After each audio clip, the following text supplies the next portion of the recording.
अच्छा फैशन बनाना और successful fashion business बनाना दोनों में काफी डिफरेंस है। अच्छा क्या दिखता है बल्कि ये समझने में है, लोग किससे कनेक्ट करते हैं। शुरुआत में बहुत बड़ा इन्वेस्टमेंट करके कलेक्शन लॉन्च मत करिए। कस्टमाइजेशन की डिमांड अभी काफी बढ़ रहा है कि हम उन्हें मॉडर्न कस्टमर के लिए किस तरीके से प्रेजेंट कर रहे हैं। उड़ीसा में बैठकर नेशनल और इंटरनेशनल ऑडियंस तक पहुंचा जा सकता है। इवेंट्स को सिर्फ ट्रेडिशनल शोकेसिंग या अवेयरनेस एक्टिविटी तक लिमिटेड ना रखिए।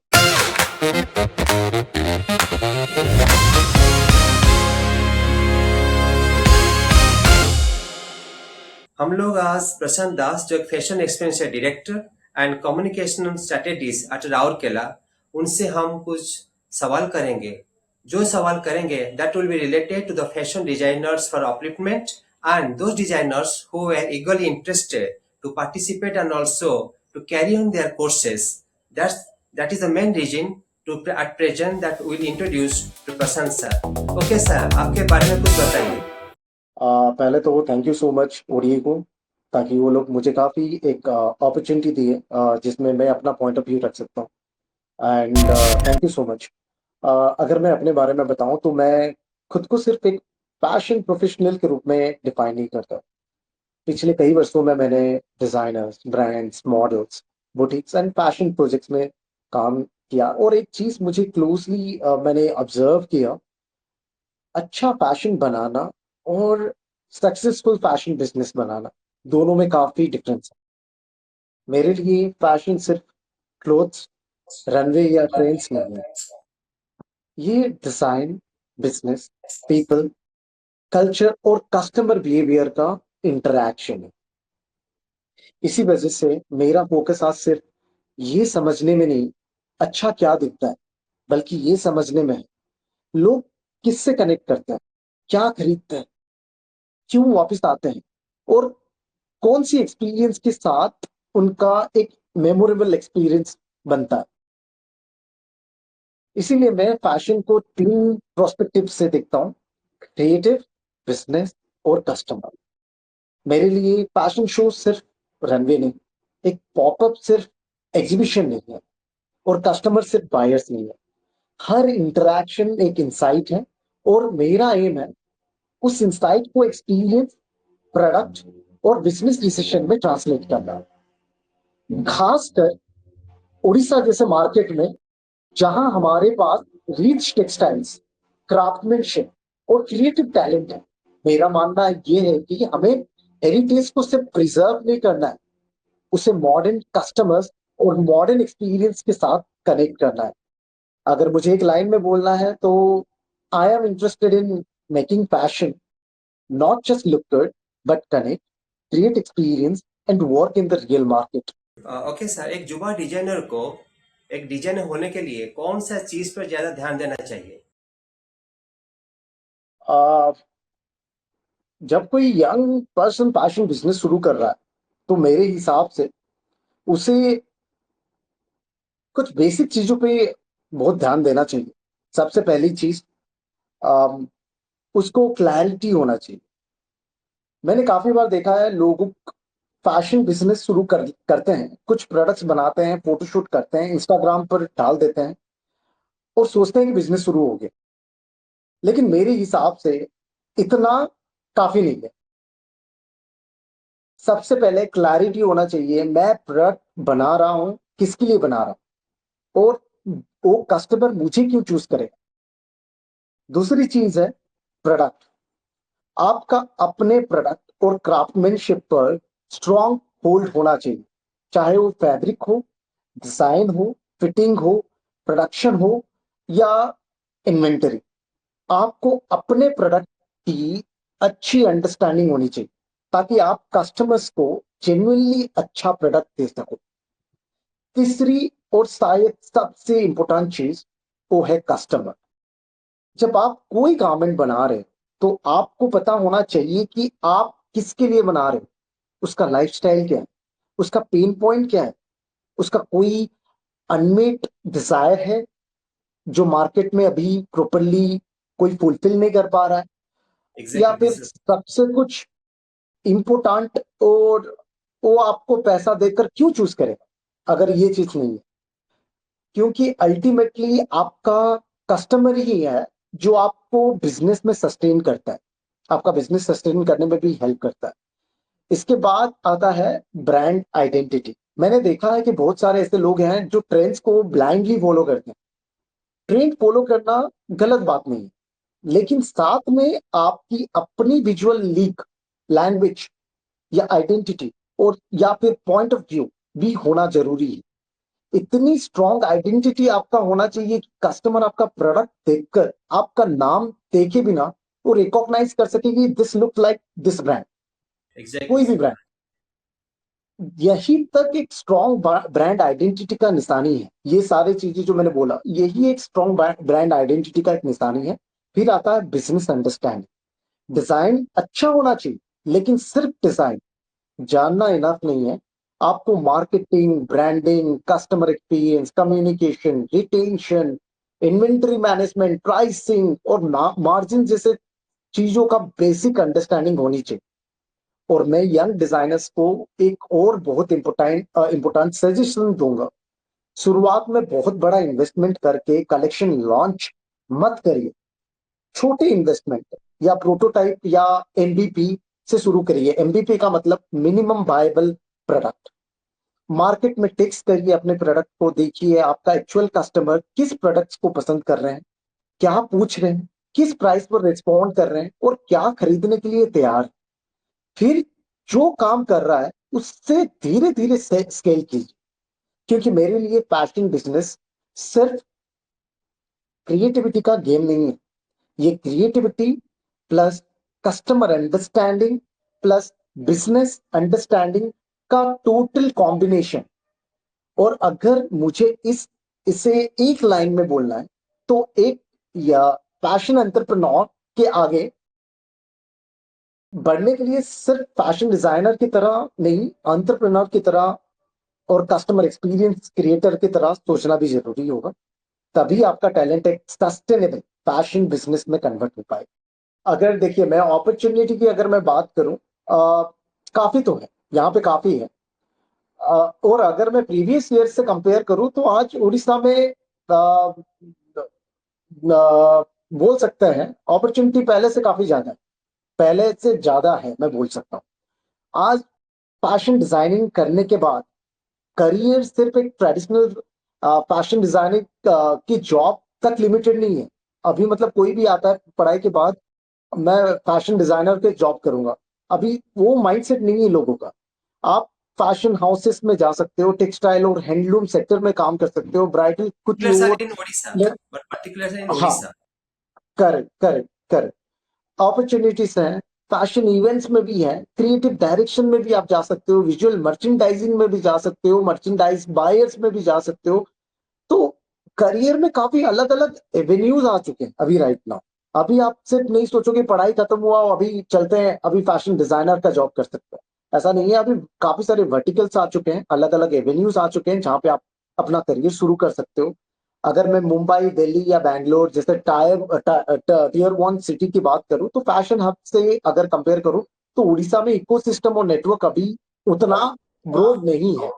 लेकिन उसका मतलब ये नहीं कि अपॉर्चुनिटीज नहीं। यहाँ आपको थोड़ा अलग तरीके से काम करना पड़ेगा, कोलाबरेशन करना पड़ेगा, फ्रीलांसिंग करना पड़ेगा और अपने नेटवर्क को बिल्ड करना पड़ेगा और डिफरेंट प्रोजेक्ट्स के थ्रू अपना पोर्टफोलियो एंड क्रेडिबिलिटी क्रिएट करनी पड़ेगी शुरुआत में। और आज के टाइम में यंग डिजाइनर्स को सिर्फ ये सोचने की सलाह नहीं दूंगा कि मुझे जॉब कर कहां से मिलेगी। मैं उनसे ये कहूंगा मेरी एक्सपर्टाइज क्या है और मैं इसको कहां कहां कैसे मोनिटाइज कर सकता हूं। अगर इस तरीके से वो सोचे तो बहुत बढ़िया बन सकता है। मान लीजिए किसी डिजाइनर को, डिजाइनर की स्ट्रेंथ स्टाइलिंग में है, किसी की टेक्सटाइल में है, किसी की ब्राइडल में है, किसी की विजुअल मर्चेंडाइजिंग में है, किसी की फैशन कम्युनिकेशन में है। तो जरूरी नहीं कि हर किसी को सिर्फ एक फुल टाइम डिजाइनर की जॉब जरूरी है। आप आप मुझसे करिए। फ्रीलांसिंग कर सकते हो, ब्रांड्स के साथ कोलाबोरेशन कर सकते हो, प्रोजेक्ट ले सकते हो, फ्रीलांसिंग प्रोजेक्ट ले सकते हो, कंसल्टिंग कर सकते हो, डिजिटल प्लेटफॉर्म के थ्रू अपना पर्सनल ब्रांड बिल्ड कर सकते हो, इवेंचुअली अपना फ्यूचर वेंचर भी शुरू कर सकते हो आप। और सोशल मीडिया ने इस अपॉर्चुनिटी को बहुत बड़ा कर दिया है। आज आप मार्केट में सिर्फ अ, अ, अपने मार्केट को सिर्फ लोकलाइज करके लिमिटेड करके नहीं रख सकते हो। अगर आपके पास अच्छा स्किल्स है, स्ट्रॉन्ग पोर्टफोलियो और क्लियर पोजिशनिंग है, तो आप डिजिटल प्लेटफॉर्म के थ्रू दूसरे सिटीज और मार्केट्स तक भी पहुंच सकते हो। लेकिन उसके लिए चीज बहुत जरूरी है, रिसर्च और स्ट्रैटेजी।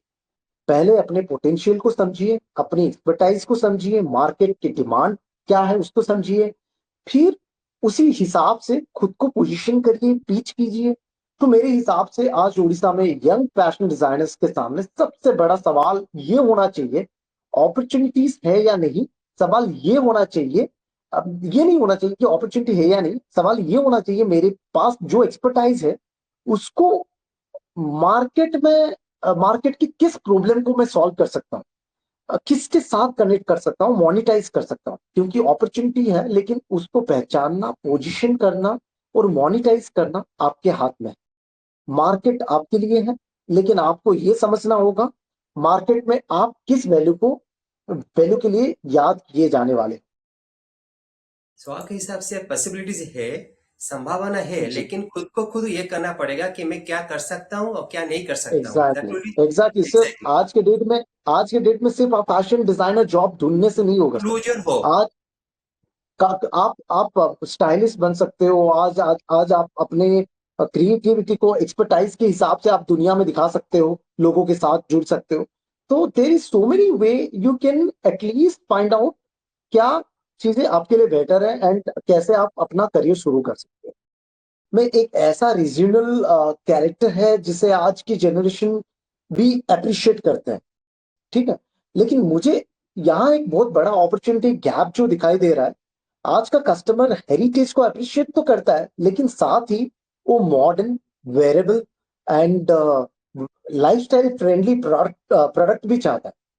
और यही यंग डिजाइनर्स के लिए सबसे बड़ा अपॉर्चुनिटी हो सकता है, क्योंकि कस्टमर की डिजायर और मार्केट में अवेलेबल प्रोडक्ट के बीच में जो गैप है, डिजाइनर उस गैप को फिल कर सकता है।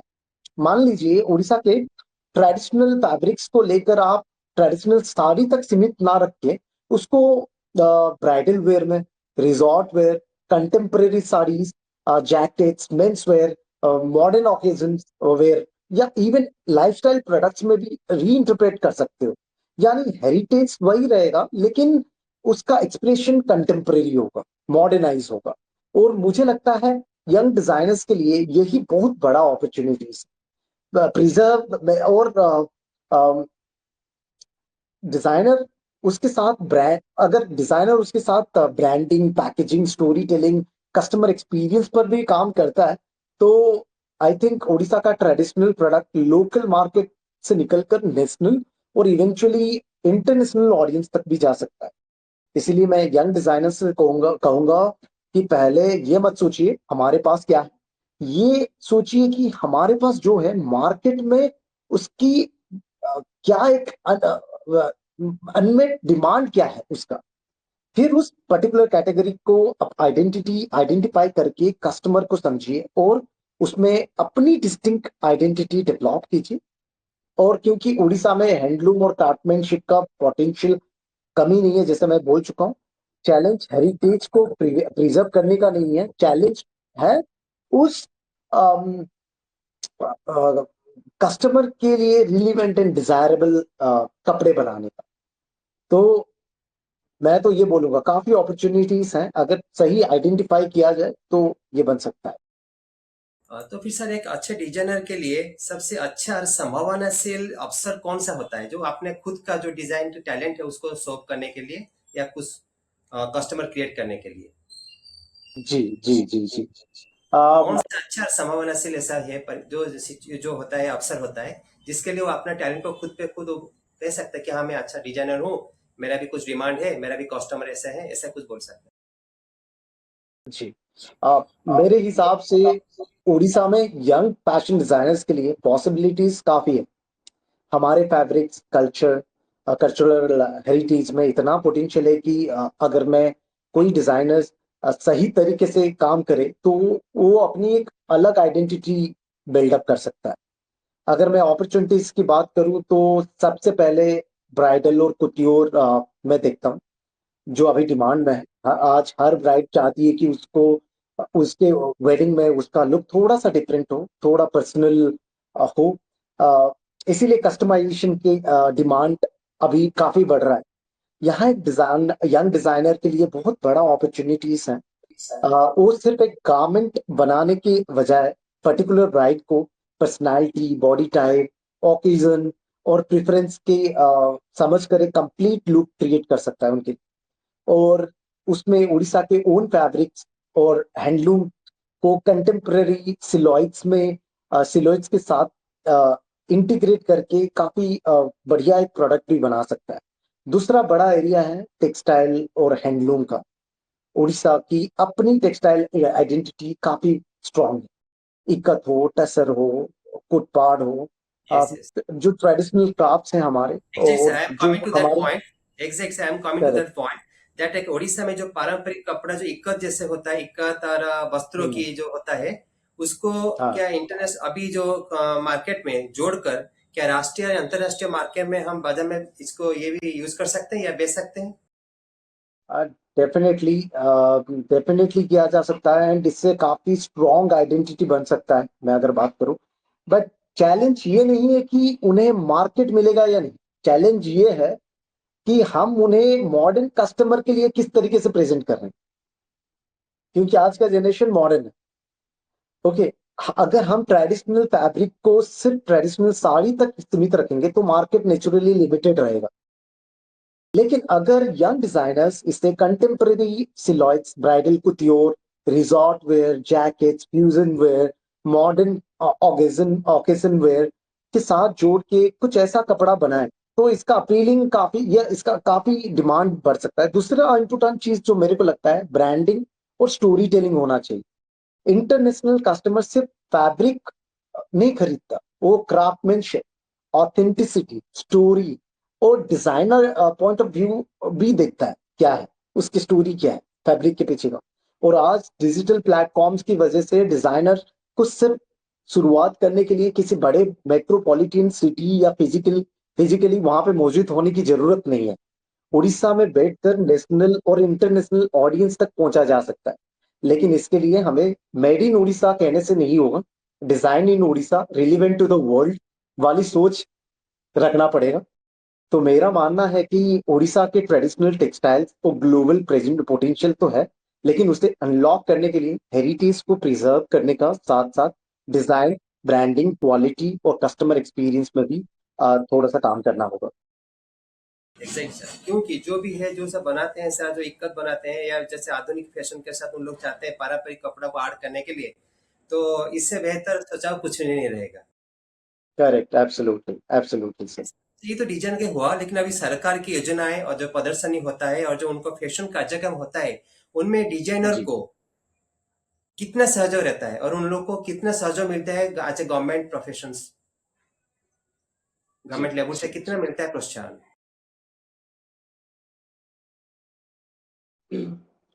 अगर definitely government schemes, exhibitions, fashion events and digital platforms आज डेफिनेटली काफी सपोर्ट तो कर रहा है। बट इनसे उन्हें विजिबिलिटी तो मिल रहा है, ब्रांड अवेयरनेस तो मिल रहा है, नेटवर्किंग भी होता है उससे, मार्केटिंग में अपने प्रोडक्ट को शोकेस करने का तो अपॉर्चुनिटी भी मिल रहा है उनको। लेकिन मेरे हिसाब से अब हमें एक स्टेप आगे जाने की भी जरूरत है, क्योंकि अब जब कोई डिजाइनर किसी एग्जीबिशन या फैशन इवेंट में अपना प्रोडक्ट शोकेस करता है तो सिर्फ जानना काफी नहीं है कि कितने लोगों ने मेरा प्रोडक्ट देखा। उसे ये भी जानना चाहिए किसने देखा, क्या देखा और उनका रिस्पॉन्स क्या था।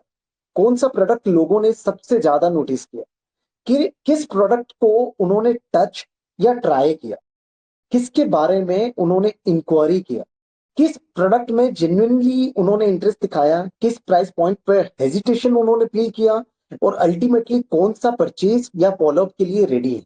ये इंसाइट काफी जरूरी है।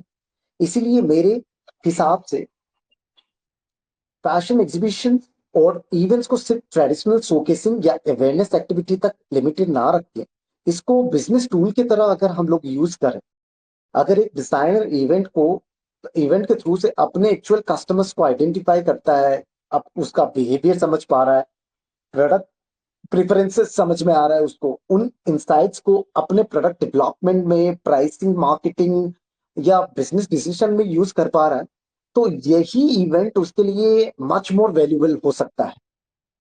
क्योंकि अब इवेंट सिर्फ एक दिन का कार्यक्रम नहीं रहता, वो एक लाइव मार्केट रिसर्च प्लेटफॉर्म बन सकता है। और मुझे लगता है कि अगर हम उड़ीसा में पैशन इवेंट, एग्जीबिशंस और डिजिटल प्लेटफॉर्म्स को उस इस अप्रोच के साथ यूज करें, तो यंग डिजाइनर्स को सिर्फ विजिबिलिटी नहीं मिलेगी, उन्हें अपने कस्टमर और मार्केट को समझने का एक प्रैक्टिकल अपॉर्चुनिटी मिल भी सकता है। तो अल्टीमेटली यही अंडरस्टैंडिंग है डिजाइनर को एक बेटर प्रोडक्ट और एक स्ट्रॉन्ग फैशन बिजनेस बताने में हेल्प करेगा। गवर्नमेंट लेवल से जो कार्यक्रम होता है, एग्जीबिशंस या फिर जैसे भी जो फैशन प्रोग्राम होता है, या फिर जो भी उन लोग के रिलेटेड टू द प्रदर्शनी जो होता है, related to the fashion industry, उन लोग के लिए कितना फायदेमंद होता है एज अ फैशन डिजाइनर, जो नए जो फ्रेशर्स है? देखिए, मैं वही बोल रहा हूँ, आज के डेट में जितने भी इवेंट्स हो रहे हैं, एग्जीबिशंस हो रहे हैं, या मैं अगर बात करूँ आपको, फैशन शो भी हो रहे हैं, ये सारी चीजें सिर्फ एक ब्रांड अवेयरनेस, विजिबिलिटी के लिए हो रहा है। लोगों को तो विजिबिलिटी मिल रहा है, अपॉर्चुनिटी मिल रहा है अपने प्रोडक्ट शोकेस करने के लिए। बट अभी का जो चीज है, हमें सिर्फ विजिबिलिटी अवेयरनेस में रुकना नहीं है, और आगे भी हमें उस विजिबिलिटी अवेयरनेस को एज अ बिजनेस टूल की तरह यूज करना है, और थोड़ा सा इम्प्रोवाइज करना पड़ेगा हमें, ताकि हम अपने जो कस्टमर्स आ रहे हैं उनको समझ पाए, उनसे एक इनसाइट रिपोर्ट हमारे पास मिले। हाँ, कौन आ रहा है वो एग्जीबिशन में, कौन देख रहा है मेरा प्रोडक्ट जब मैं किसी को प्रेजेंट कर रहा हूँ, तभी जाके मुझे एक आइडिया मिलेगा, तभी मैं अपने प्रोडक्ट को और डेवलप कर पाऊंगा। डेफिनेटली गवर्नमेंट की तरफ से जो भी अपॉर्चुनिटीज अभी मिल रहे हैं वो है, बट और भी अच्छा हो सकता है, ये मेरा पॉइंट ऑफ व्यू है। सर, कुछ प्रमुख चुनौतियां हैं एक डिजाइनर के लिए, पर्टिकुलरली इन उड़ीसा या जो भी स्टेट है। सो उड़ीसा में जो युवा डिजाइनर्स होते हैं, उनके सामने सबसे बड़ा व्यवहारिक समस्या क्या है? पूंजी, बाजार, संपर्क, परीक्षण या पहचान? इनमें से कौन सा आता है उनको से बड़ी व्यवहारिक समस्या? अगर आप मुझे पूछेंगे और ऑप्शंस देंगे, फाइनेंस, मार्केट, नेटवर्क और ट्रेनिंग और आइडेंटिटी, तो मेरे एक्सपीरियंस के हिसाब से उड़ीसा में यंग फैशन डिजाइनर्स के लिए सबसे बड़ा बिजनेस चैलेंज है market understanding and customer connection. व्यवहारिक, वही मैं बोल रहा हूँ, मार्केट अंडरस्टैंडिंग और कस्टमर कनेक्शन, ये दोनों चीजें मैं सोचता हूँ सबसे बड़ा चैलेंज। फाइनेंस और फंडिंग का चैलेंज डेफिनेटली है, ट्रेनिंग का भी है, बट नेटवर्क बिल्ड भी करना इतना आसान नहीं है यहाँ पे, क्योंकि इतना बड़ा इकोसिस्टम नहीं है। लेकिन मुझे लगता है कि अगर एक डिजाइनर अपने मार्केट और कस्टमर को जेन्युइनली समझता है और अपनी क्लियर आइडेंटिटी बिल्ड कर पाता है, तो मार्केट में जो गैप वो एड्रेस कर पाएगा, अ, या चैलेंजेस को सॉल्व कर पाएगा, उससे काफी आसान हो सकते हैं उसके लिए चीजें। हमारे पास, जैसे कि मैंने बोला, टैलेंट है, ट्रेडिशनल रिसोर्सेस हैं, फैब्रिक्स हैं, सब पूंजी, फाइनेंस, मैंने बोला ये चैलेंजेस हैं, फाइनेंस चैलेंजेस हैं राइट नाउ। अभी आप अगर मेरे को पूछोगे कि फाइनेंस के लिए भी there is too many opportunity, but एक डिजाइनर के लिए वो सबसे बड़ी बात है कि उसको समझना जरूरी है। और अ, काफी सारे इन्वेस्टर्स हैं, बैंक इंस्टीट्यूशनल्स हैं, जो आपको लोन या इन्वेस्ट करने के लिए रेडी हैं, बट आपका प्रोडक्ट एक अनमेट डिजायर को फुलफिल करने लायक कुछ होना चाहिए। आपको मार्केट में आने से पहले अपने कस्टमर को समझना जरूरी है, क्या डिमांड है उसको जानना जरूरी है, क्योंकि इन्वेस्टर पहचान जरूरी है। या लोन आपको ऐसे ही संपर्क और पैसा नहीं पहचान, देगा। हाँ। हाँ, ऐसा पैसा नहीं देगा, वो देखेंगे कि आपके प्रोडक्ट में क्या पोटेंशियल है। अगर आपके पास पोटेंशियल है, प्रोडक्ट आप जानते हो, मार्केट को समझते हो, आप इसको प्रॉफिटेबल बना सकते हो, तो कोई भी इन्वेस्टर, कोई भी बैंक इंस्टीट्यूट आपको इजीली फंड कर सकता है। बट सबसे उससे भी पहले सबसे बड़ी बात है कि एक डिजाइनर को समझना जरूरी है, मैं किस मार्केट को टारगेट कर रहा हूँ, उसके कस्टमर्स कौन है, उनको क्या चाहिए, उसके पास जो स्किल्स है उसको जोड़कर उस वो कैसे मार्केट में एक प्रोडक्ट लेके आए ताकि वो डिजायर को फुलफिल कर पाए एंड मार्केट में एक प्रोडक्ट एस्टेब्लिश कर सके, वो आइडेंटिटी बिल्ड कर सके। तभी जाके वो सारी चीजें इश्यूज सॉल्व हो सकते हैं। पहला तो है एक डिजाइनर को समझना पड़ेगा उसके मार्केट को, उसके कस्टमर्स को, फिर जाके वो प्रोडक्ट बना सकता है उसके स्किल्स को लेकर। उसका संपर्क कितने दूर तक है और इसका पैशन भी कितने दूर तक है, ये भी सबसे बड़ी बात है। और उसके साथ साथ पूंजी भी, और भी बाजार भी।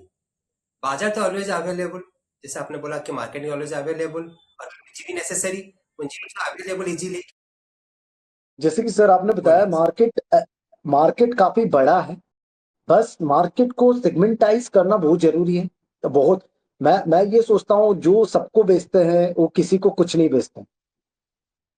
आज के डेट में आप अगर सोचोगे कि मेरा मार्केट बहुत बड़ा है, मतलब मैं उसको टोटल एड्रेसेबल मार्केट बोलता हूँ। एक होता है total attainable market, TAM, SAM, SOM. Total addressable market, serviceable addressable market, serviceable obtainable market, जो तीन चीजें होता है। तो ये चीजें जानना जरूरी है, आप कौन से कैटेगरी को टारगेट कर रहे हो, कौन से मार्केट को टारगेट कर रहे हो।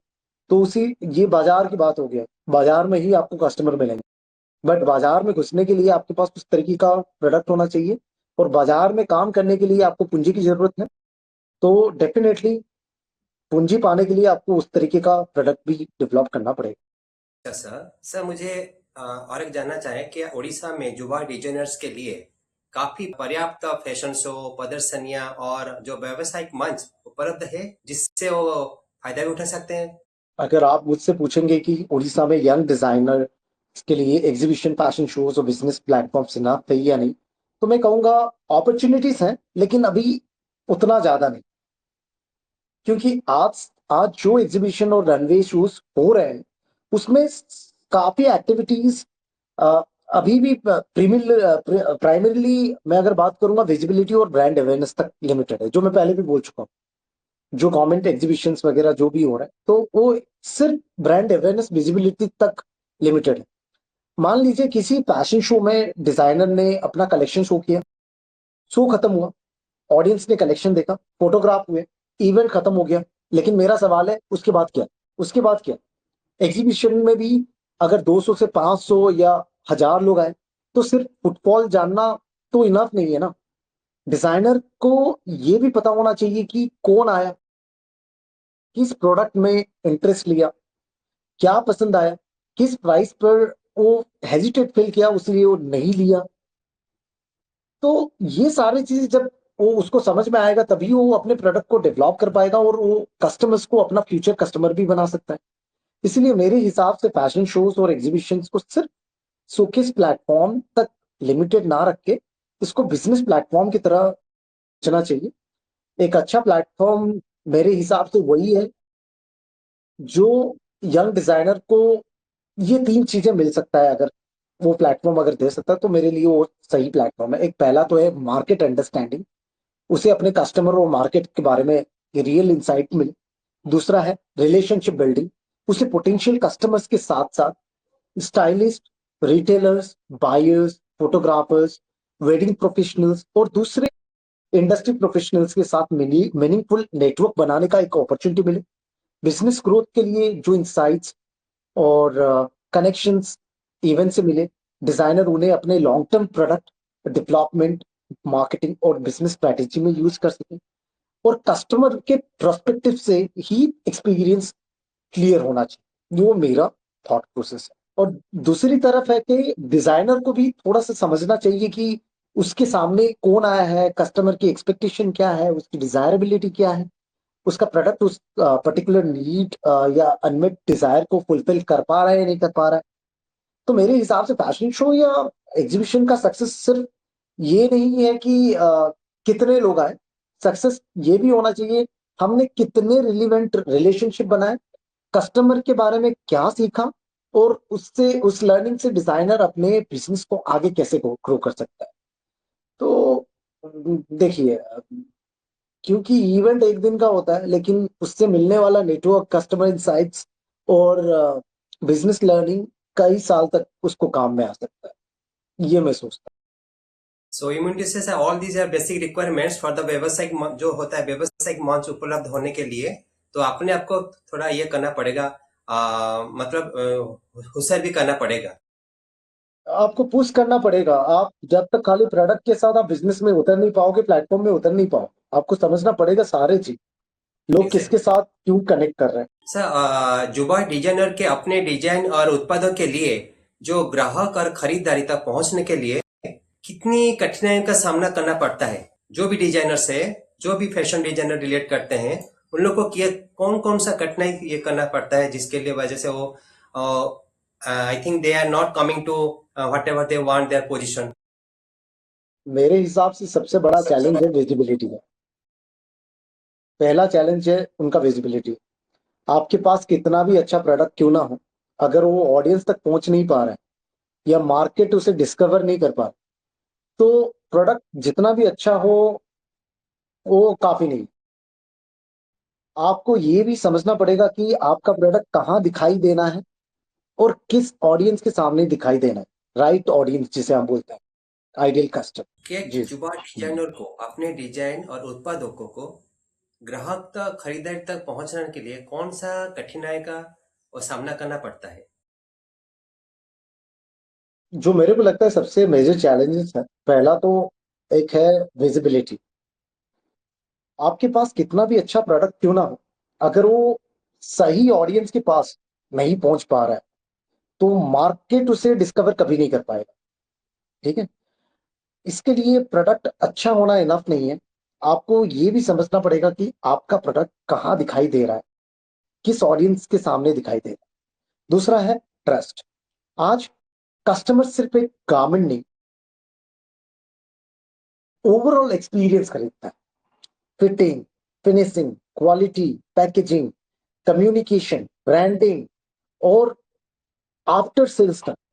इसीलिए डिजाइनर को लगातार ये कम्युनिकेट करना पड़ेगा कि आपका ब्रांड कौन है, आप किसके लिए हैं, और कस्टमर को आपको क्यों ट्रस्ट करना चाहिए। और तीसरा है सबसे important, right customer. Social media पर हजारों लोग आपको देख रहे हैं, डेफिनेटली काफी बड़ा अपॉर्चुनिटी। इसका मतलब ये नहीं कि वो सभी आपके कस्टमर। मैं हमेशा एक सिंपल बात मानता हूं, जो अभी पहले भी बोल चुका हूं, if you are selling to everyone, you are selling to no one. आपको आइडेंटिफाई करना पड़ेगा कि आपके प्रोडक्ट को जरूरत किसको है, कौन उस प्रोडक्ट को जेन्युइनली डिजायर करता है और कौन उसके लिए पे करने के लिए रेडी है। फिर आपको उसी राइट ऑडियंस तक पहुंचना पड़ेगा।